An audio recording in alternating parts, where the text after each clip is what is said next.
Dan berbicara tentang infrastruktur, ini bukan dana yang sedikit Pak. Dengan cita-cita kita yang per 5 tahun udah harus ada peningkatannya, sudah harus ada progressionnya gitu. Apa yang akan dilakukan pemerintah untuk bisa meningkatkan investasi asing dan domestik khususnya di sektor digital ini? Kalau bicara insentif kan kita sudah bilang bahwa regulasi kita membuka peluang untuk investasi di Indonesia.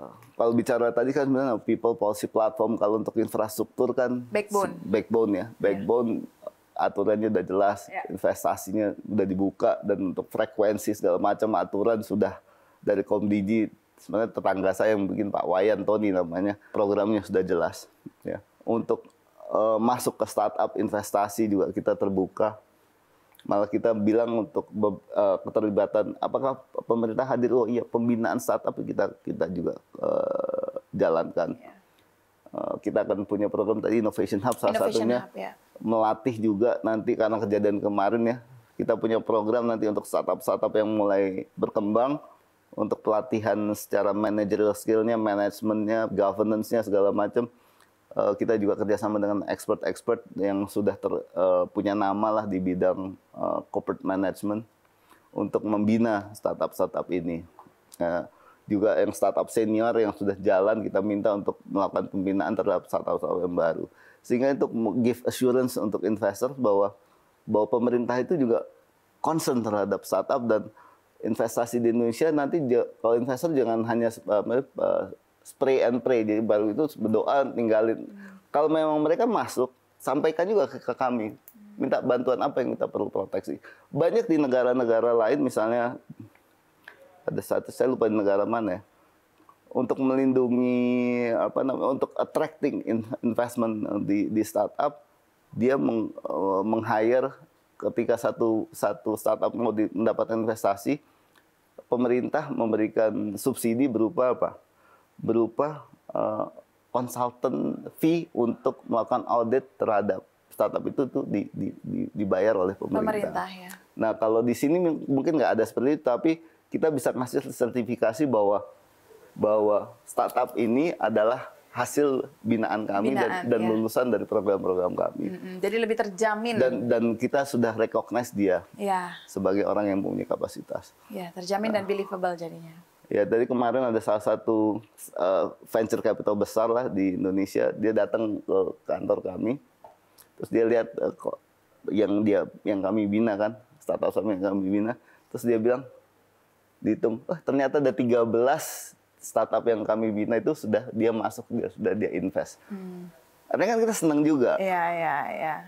Ada senang juga bahwa ternyata apa yang kami bina sudah dapatkan investasi. Jadi ya kita ginilah, kita ingin investor masuk dan kita ingin uang yang diinvestasikannya juga bisa kembali ya.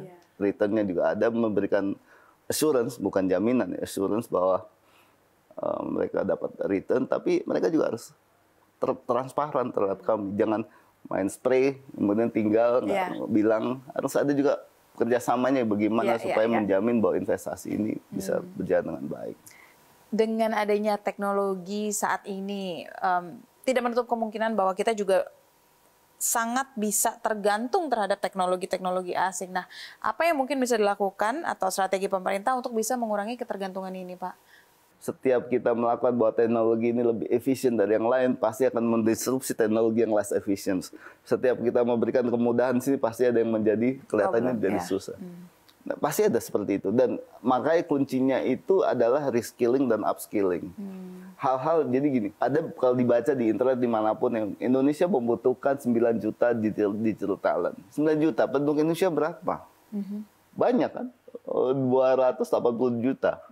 Yang sisanya jadi apa? Artinya kan namanya upskilling itu penting. Jadi dan reskilling. Jadi yang tidak terdampak, yang terdampak itu harus dikasih kemampuan lain untuk di hal-hal yang masih relevan. Nah, upskilling dan reskilling ini adalah kuncinya. Jadi ketika terjadi technology disruptions, kita sudah siap. Nah, ini nggak bisa jalan tunggu enggak. Kita tahu nih saya selalu ingatkan teman-teman ya, Indonesia tuh digital talent kita tuh ranking berapa sih? 40-an lah. Di dunia ya. Di dunia ranking 40-an. Progres cukup bagus lah. Indonesia tuh bagus banget dalam beberapa tahun terakhir ini pengembangan digital talent. Kemudian juga kreatif sebagai innovation juga termasuk yang mempunyai impresif lah growth-nya dalam beberapa tahun terakhir ini. Bahkan kita di tingkat ASEAN pun punya nama lah. Tapi kan masyarakat kita banyak sekali. Banyak sekali. Makanya reskilling dan upskilling itu penting. Nah, yang menariknya, satu hal yang menarik ya. Walaupun kita digital talent kita rankingnya masih 40-an dibanding di dunia ini. Cuman kita itu ada top 5 dunia yang mempunyai optimistic future terhadap new technology, artificial intelligence. Jadi kita lebih cepat adopsinya. Ini kan ada gap nanti antara pertumbuhan digital talent sama adopsi new technology. Kita pengen ini cepat, masyarakat Indonesia cepat banget ininya.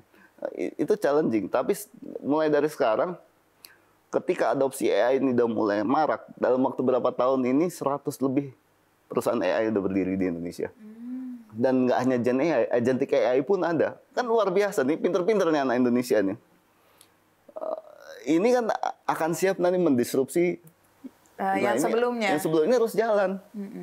Harus jalan. Makanya saya selalu bilang sama teman-teman juga, kemarin saya bilang sama teman-teman, oke, kalian boleh inovasi apa segala macam, tapi perhatikan nanti disrupsi yang disebabkan. Itu harus kita sama-sama take care. Sama-sama kerjakan sekarang. Kerjakan sesuatu yang besar ketika itu masih kecil. Sekarang disrupsi AI mungkin belum banyak, tapi harus dikerjakan dari sekarang. Ya, kerjakan sesuatu yang besar itu ketika dia masih kecil. Nah, sekarang harus dikerjakan dari sekarang. Nah, ini yang kita harus kerjakan, dorong dari sekarang.